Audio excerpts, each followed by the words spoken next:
ಉದ್ಯೋಗಿ ರಂಜಿತ್ ಸ್ಪಾಟ್ ಇಂದ ನೇರ ಸಂಪರ್ಕದಲ್ಲಿ ಜಾಯಿನ್ ಆಗ್ತಿದ್ದಾರೆ. ರಂಜಿತ್, ಸದ್ಯ ನಾಗಮಂಗಲ ಪರಿಸ್ಥಿತಿ ಹೇಗಿದೆ? ವಾಸ್ತವ ಪರಿಸ್ಥಿತಿನ ತೋರಿಸೋ ಪ್ರಯತ್ನ ಆಗಬಹುದಾ? ಏನಾದರೂ ಬೆಳವಣಿಗೆ ಆಯ್ತಾ ಈ ಗಲಾಟೆ ಗದ್ದಲ ವಿಚಾರಕ್ಕೆ ಸಂಬಂಧಪಟ್ಟಂತೆ?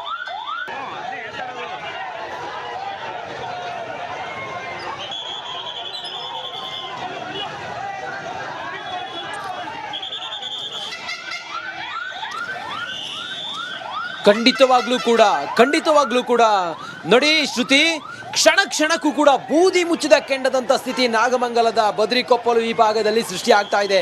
ಹೆಜ್ಜೆ ಹೆಜ್ಜೆಗೂ ಪೊಲೀಸ್ ಸರ್ಪಗಾವಲಿದೆ. 144 ಸೆಕ್ಷನ್ ಇದೆ. ಶಾಲಾ ಕಾಲೇಜುಗಳಿಗೆ ರಜೆ ಕೊಟ್ಟಿದ್ದಾರೆ. ಅಘೋಷಿತವಾದಂಥ ಬಂದ್ ಕಾಣಿಸ್ತಾ ಇದೆ. ಯಾವುದೇ ಅಂಗಡಿ ಮುಗ್ಗಟ್ಟುಗಳು ಇನ್ನೂ ಕೂಡ ಆರಂಭ ಆಗಿಲ್ಲ. ಯಾವುದು ಕೂಡ ಇನ್ನೂ ಬಾಗಿಲು ತೆಗೆದಿಲ್ಲ. ಕ್ಷಣ ಕ್ಷಣಕ್ಕೂ ಕೂಡ ಒಂದು ರೀತಿಯಲ್ಲಿ ಭಯದ ವಾತಾವರಣ ಇಲ್ಲಿ ಕಾಣಿಸ್ತಾ ಇದೆ. ಆ್ಯಕ್ಷನ್ ಆಗಿದೆ, ರಿಯಾಕ್ಷನ್ ಹೆಂಗಿರುತ್ತೆ ಅನ್ನೋದ್ರ ಬಗ್ಗೆ ಈಗ ಒಂದು ರೀತಿಯಲ್ಲಿ ಆತಂಕ ಅಂತೂ ಖಂಡಿತ ಇದೆ. ಪೊಲೀಸು ವೆಹಿಕಲ್ಗಳು ಸೈರನ್ ಮಾಡ್ಕೊಂಡು ಒಳಗಡೆ ಹೋಗ್ತಾ ಇದ್ದಾವೆ. ಹಿಂಗೆ ಮುಂದೋದ್ರೆ ಇಲ್ಲಿ ಪೊಲೀಸ್ ಸ್ಟೇಷನ್ ಬರುತ್ತೆ. ಇದು ನಾಗಮಂಗಲ ಟೌನ್ ಪೊಲೀಸ್ ಸ್ಟೇಷನ್ ಬರುತ್ತೆ. ನೋಡಿ ಶ್ರುತಿ, ನಿನ್ನೆ 6 ಗಂಟೆಯಿಂದ ಶುರುವಾದಂಥ ಈ ದೊಂಬಿ ಇದೇ ಮಾರ್ಗವಾಗಿ ಗಣಪತಿಯ ಮೆರವಣಿಗೆಯ ವಿಸರ್ಜನೆ ಇದೇ ಮಾರ್ಗವಾಗಿ ಬರ್ತಾ ಇದ್ರೆ ನೂರಾರು ಯುವಕರು ಕೇಸರಿ ಬಾವುಟಗಳನ್ನು ಹಿಡಿದುಕೊಂಡು ಅಥವಾ ಗಣೇಶ ಹಬ್ಬದ ಸಂಭ್ರಮದಲ್ಲಿ ಸಾಗಿ ಬರ್ತಾ ಇದ್ರೆ ಬರುವ ಮಾರ್ಗದ ಮಧ್ಯೆ ಇದೇ ಸ್ಥಳ ಮಂಡ್ಯ ಸರ್ಕಲ್. ಇದು ನಾಗಮಂಗಲದ ಮಂಡ್ಯ ಸರ್ಕಲ್. ಇದು ಈ ಸರ್ಕಲ್ನಲ್ಲಿ ಗಲಾಟೆ ಹೊತ್ತಿಕೊಳ್ಳುತ್ತೆ. ಪ್ರೀ ಪ್ಲ್ಯಾನ್ಡ್ ಆಗಿ ಗಲಾಟೆಗೆ ಅವರು ಪ್ಲ್ಯಾನ್ ಮಾಡಿದ್ರು ಅನ್ನೋದ್ರ ಬಗ್ಗೆಯೂ ಕೂಡ ಒಂದಿಷ್ಟು ಚರ್ಚೆಗಳಿದ್ದಾವೆ, ಮಾತುಗಳಿದ್ದಾವೆ. ಈ ಸ್ಥಳದಲ್ಲಿ ಹೊತ್ತಿಕೊಂಡಂಥ ಗಲಾಟೆಯ ಕಾವು ಎಲ್ಲಿವರೆಗೂ ಹೋಗುತ್ತೆ ಅಂತ ಹೇಳಿದ್ರೆ ಸುತ್ತಮುತ್ತ ಇದ್ದಂಥ ಅಂಗಡಿ ಮುಗ್ಗಟ್ಟುಗಳು, ವಾಹನಗಳು, 2 ವೀಲರ್ 3 ವೀಲರ್ 4 ವೀಲರ್ ಅಂತೇಳಿ ಬೆಂಕಿ ಹಚ್ತಾರೆ. ಪೊಲೀಸರು ಲಾಠಿ ಚಾರ್ಜ್ ಮಾಡ್ತಾರೆ. ಎಲ್ಲವೂ ಸುಟ್ಟು ಕರಕಲಾಗುತ್ತೆ. ಪೊಲೀಸರು ಆನಂತರ ಕೆಲವರನ್ನು ವಶಕ್ಕೆ ಪಡಿತಾರೆ. ಅದಾದ ನಂತರ ಪೊಲೀಸರು 43 ಜನರನ್ನು ವಶಕ್ಕೆ ಪಡೆದಿದ್ದಾರೆ. 11 FIRಗಳು ದಾಖಲಾಗಿದೆ. ಅದರಲ್ಲೂ ಕೂಡ ಬಹಳ ಪ್ರಮುಖವಾಗಿ 15 ವಾಹನಗಳು ಸುಟ್ಟು ಕರಕಲಾಗಿದ್ದಾವೆ. 17 ಅಂಗಡಿ ಮುಗ್ಗಟ್ಟುಗಳು ಸುಟ್ಟು ಕರಕಲಾಗಿದ್ದಾವೆ. 1 ರಿಕ್ಷಾ, 1 ಕಾರು ಸೇರಿದಂತೆ ವಾಹನಗಳು ಸಂಪೂರ್ಣವಾಗಿ ಎಲ್ಲವೂ ಕೂಡ ಸುಟ್ಟು ಹೋಗಿದ್ದಾವೆ. ಮತ್ತೊಂದು ವಿಚಾರ ಅಂತ ಹೇಳಿದ್ರೆ, ಮಾನ್ಯ ಜಿಲ್ಲಾ ಉಸ್ತುವಾರಿ ಸಚಿವ ಚಲುವರಾಯಸ್ವಾಮಿ ಅವರು ರಾತ್ರಿ ಗಲಭೆ ಆಗಿದೆ, ಬೆಳಿಗ್ಗೆ ಆಗೋದ್ರೊಳಗಡೆ ಈ ಗಲಭೆ ನಡೆದಂಥ ಸ್ಥಳದಲ್ಲಿ ಏನೂ ಆಗಿಲ್ಲ ಅನ್ನೋ ರೀತಿಯಲ್ಲಿ ಇಲ್ಲಿದ್ದಂಥ ಕಸ ಕಡ್ಡಿ ಸೇರಿದಂತೆ ಗಾಜು ಕಲ್ಲು, ನೀವು ಹೇಳಿದ್ರಿ ಆಗ ಪೆಟ್ರೋಲ್ ಬಾಂಬ್ಗಳನ್ನು ಅಂದರೆ ಆ ಒಂದು ಬಾಟಲ್ಗಳಲ್ಲಿ ಪೆಟ್ರೋಲ್ ತುಂಬಿಸ್ಕೊಂಡು ಎಸೆದು ಬೆಂಕಿ ಹಚ್ಚಿದ್ದಾರೆ ಅಂಥೇಳಿ ಆ ರೀತಿಯ ಅನುಮಾನ ಇದೆ, ಆ ರೀತಿಯ ಮಾತೂ ಇದೆ. ಹೀಗೆಲ್ಲ ಇರೋದ್ರಿಂದಾಗಿ ಅದು ಯಾವುದು ಕಾಣಿಸ್ಬಾರ್ದು ಅಂತೇಳಿ ಎಲ್ಲವನ್ನ ಸ್ವಚ್ಛಗೊಳಿಸಿದ್ದಾರೆ ಅನ್ನೋದು ಕೂಡ ಇನ್ಸೈಡ್ ಮಾಹಿತಿ. ಇಲ್ಲಿನ ಸ್ಥಳೀಯರಿದ್ದಾರೆ, ಅವ್ರು ಮಾತಾಡ್ಸೋಣ. ಇಲ್ಲಿ ಕೋಮು ಸೌಹಾರ್ದತೆ ಹೇಗಿತ್ತು, ಈಗ ಹೇಗಾಗಿದೆ ಅನ್ನೋದನ್ನು ಕೇಳೋಣ. ಏನು ಸರ್ ಇದು ನಾಗಮಂಗಲದಲ್ಲಿ ಆಗಿರುವಂಥ ಉದ್ವಿಗ್ನತೆ? ಸರ್, ಇದು ಒಂಥರ ತುಂಬ ಮನಸ್ಸಿಗೆ ನೋವಾಗುವಂಥ ವಿಷಯ ಅಲ್ಲ. ನಮ್ಮ ದೇವಸ್ಥಾನದ ಅಂದರೆ ಗಣಪತಿನ ನಮ್ಮ ಊರಿನಲ್ಲೇ ಮೆರವಣಿಗೆ ಮಾಡಬಾರ್ದು ಅಂತಂದ್ರೆ ಏನು ಅರ್ಥ ಅಂತ ನನಗಂತೂ ಅರ್ಥ ಆಗ್ತಾ ಇಲ್ಲ. ಇದು ಈಗ ಅವ್ರದ್ದು ನಮ್ಮ ಬೀದಿ ಮೇಲೆ ಅವ್ರದ್ದು ಈದ್ಗಾ ಇದೆ. ಅವರು ಘೋಷಣೆ ಕೂತ್ಕೊಂಡು ಹೋಗ್ತಾರೆ, ನಾವು ಯಾವುದೇ ತೊಂದರೆ ಕೊಡೋದಿಲ್ಲ. ಅವ್ರ ಪಾಡಿಗೆ ಅವ್ರು ಹೋಗ್ತಾರೆ, ನಮ್ಮ ಪಾಡು ನಾವು ಇರ್ತೀವಿ ಅನ್ನೋ ಸರಿ ಹೋಗ್ತಿತ್ತು. ಇಲ್ಲಿ ಗಣಪತಿ ತರಬಾರ್ದು ಅಂತಂದರೆ ನನಗೆ ನಾವು ಇಂಡಿಯಾದಲ್ಲಿದ್ದೀವಿ ಪಾಕಿಸ್ತಾನದಲ್ಲಿದ್ದೀವಿ ಅಂತಂದ್ರೆ ಅರ್ಥ ಆಗ್ತಾ ಇಲ್ಲ ನನಗೆ. ಹಿಂದೆ ಏನಾದರೂ ಈ ರೀತಿ ಗಲಾಟೆ ನಾಗಮಂಗಲದ ಈ ಮಂಡ್ಯ ಸರ್ಕಲ್ನಲ್ಲಿ ಆಗಿತ್ತಾ? ಶ್ರುತಿ, 50 ವರ್ಷದಿಂದ ಗಣೇಶನನ್ನ ಇದೇ ಮಾರ್ಗವಾಗಿ ತೆಗೆದುಕೊಂಡು ಹೋಗ್ತಾರೆ. ಹಿಂದೆ ಏನಾದ್ರೂ ಆಗಿತ್ತ ಸರ್? ಓದ್ಸತಿ ನಮ್ದು ಊರ್ ಗಣಪತಿ ಕೋಟೆ ವಿದ್ಯಾ ಗಣಪತಿ ಅಂತ ಬರುತ್ತೆ. ಓದ್ಸತಿ ಹೋದಾಗಲೂ ಸಣ್ಣ ಗಲಾಟೆ ಆಯಿತು. ಆಮೇಲೆ ಹಿರಿಯರೆಲ್ಲ ಸೇರ್ಕೊಂಡೆ ಬೇಡ ಬಿಡಿ ಅಂತ ಮುಟ್ಟು ಅಲ್ಲಿ ತಣ್ಣಗಾಗೋಯ್ತು. ಇದು ಈ ಥರ ಸ್ಟಾರ್ಟ್ ಆಗೋಯ್ತು ಅಂತಂದ್ರೆ ಇದ್ರ ಹಿಂದ್ಗಡೆ ಏನೋ ಮಸಲತ್ತಿದೆ ಅಂತ ಮುಟ್ಟು ಅಂತ ಅನ್ನಿಸ್ತಾ ಇದೆ. ಯಾಕಂದ್ರೆ ಇಷ್ಟೊಂದು ಧೈರ್ಯ ಬರಬೇಕು ಅಂತಂತಂದ್ರೆ ಯಾವುದೋ ಕಾಣದ ಕೈಗಳು ಕೆಲಸ ಮಾಡ್ತಿರ್ಬೋದು ಅಂತ ಅನ್ಸುತ್ತೆ. ಯಾಕೆಂದರೆ ಒಬ್ಬರು ಬಿಟ್ಟು ಒಬ್ಬರು ಇರ್ತಾ ಇರಲಿಲ್ಲ. ಇವಾಗ ನಾವು ಎಷ್ಟೊಂದು ಜನ ಮುಸ್ಲಿಮ್ಸ್ ಹತ್ರ ನಾವು ವ್ಯವಹಾರಗಳು ಮಾಡ್ತೀವಿ, ವ್ಯಾಪಾರಗಳು ಮಾಡ್ತೀವಿ, ಎಲ್ಲರೂ ಚೆನ್ನಾಗೇ ಇದ್ದೀವಿ, ಎಲ್ಲರೂ ಸಿಗ್ತಾರೋ ಎಲ್ಲರೂ ಚೆನ್ನಾಗಿ ಮಾತಾಡ್ತೀವಿ. ಇವಾಗ ಈ ಥರ ಆಗ್ತು ಅಂತಂತಂದರೆ ಕ್ರಿಯೆಗೆ ಪ್ರತಿಕ್ರಿಯೆ ಬಂದೇ ಬರುತ್ತಲ್ವಾ ಸರ್? ಇದರ ತೀವ್ರತೆ ಹೇಗಿರ್ಬೋದು ಅಂತ ಆ ಕಿಡಿಗೇಡಿಗಳು ಯಾರು ಸರ್? ಅದು ಸರ್, ಕಿಡಿಗೇಡಿಗಳು ಯಾರು ಅಂತ ಹೇಳೋಕ್ಕಾಗತ್ತೆ ಸರ್? ಇವಾಗ ಅವ್ರ ಬೀದಿಗೆ ಹೋದಾಗ ಅವ್ರು ಕಲ್ಲು ಹೊಡಿತಾರೆ ಅಂತಂದ್ರೆ ಯಾರು ಹೊಡಿಬೋದು? ನಮ್ಮನ್ನು ಹೊಡಿತಾರ? ನಮ್ಮ ದೇವಸ್ಥಾನದ ಮೇಲೆ ನಾವು ಕಲ್ಲಾಗ್ತೀವಾ? ಈ ಥರ ಮಾಡೋದು ಇದೊಂದು ಒಳ್ಳೆ ಬೆಳವಣಿಗೆ ಅಲ್ಲ. ಯಾಕೆಂದರೆ ದಿನ ಬೆಳಗಾದರೆ ಎಲ್ಲರೂ ವ್ಯವಹಾರಗಳು ಮಾಡ್ತಿರ್ತಾರೆ, ಎಲ್ಲ ವ್ಯವಹಾರಗಳು ನಡ್ತಿರ್ತದೆ. ಇವಾಗ ಏನಾಯಿತು ಅಂತಂದರೆ ನೀವು ಈ ಥರ ಮಾಡಿದಾಗ ನಿಮ್ಮ ಹತ್ರ ನಾವು ವ್ಯವಹಾರನೇ ಮಾಡೋದಿಲ್ಲ ಅಂತಂದ್ರೆ ಏನು ಮಾಡ್ತೀರಾ?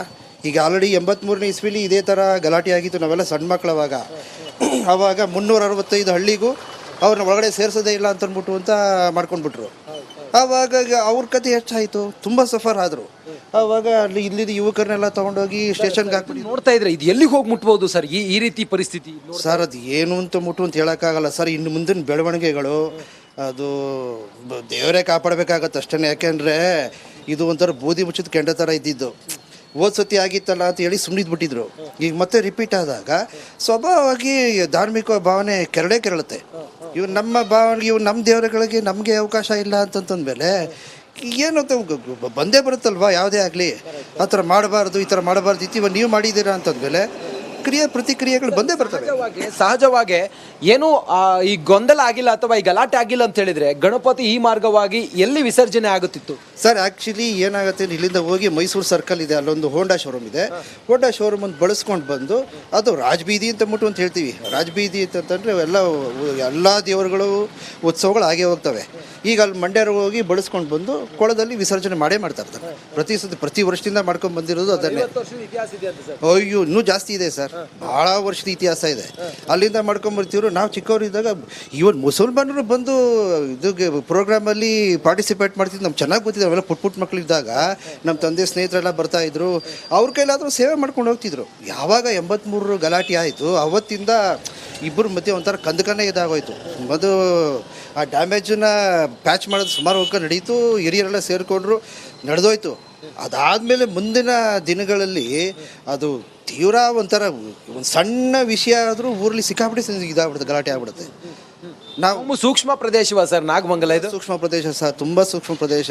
ಇವತ್ತೇನೋ ಟೌನಲ್ಲಿ ಇವತ್ತು ನಡೆದೋಯ್ತು. ಇನ್ನು ಹಳ್ಳಿಗಳಿಗೆ ಹಬ್ಬಿಟ್ರೆ ತುಂಬ ತೀವ್ರ ಸ್ವರೂಪ ತಗೊಳುತ್ತೆ ಸರ್. ಅದು ನಮ್ಗೆ ನಿಜವಾಗ್ಲೂ ಅವಶ್ಯಕತೆ ಇಲ್ಲ. ಯಾಕೆಂದರೆ ದಿನ ಬೆಳಗಾದರೆ ಒಂದು ಊಟ ಮಾಡಬೇಕು ಅಂತಂತಂದರೆ ಒಂದು ವ್ಯವಹಾರಗಳು ನಂಬ್ಕೊಂಡಿರೋರು ಸಿಕ್ಕಾಬಿಡೆ ಜನ ಇದ್ದಾರೆ. ಇವತ್ತು ಈ ಥರ ಬಾಗಿಲು ಹಾಕ್ಸ್ಬಿಟ್ಟು ಎಲ್ಲ ಈ ಥರ ಮಾಡ್ತು ಅಂತಂದರೆ ಅವ್ರ ಬದುಕೇನು? ಇವತ್ತು ನಾವು ತರಕಾರಿ ತೊಗೋಬೇಕು ಅಂತಂದ್ಬಿಟ್ಟು ಬಂದ್ವಿ.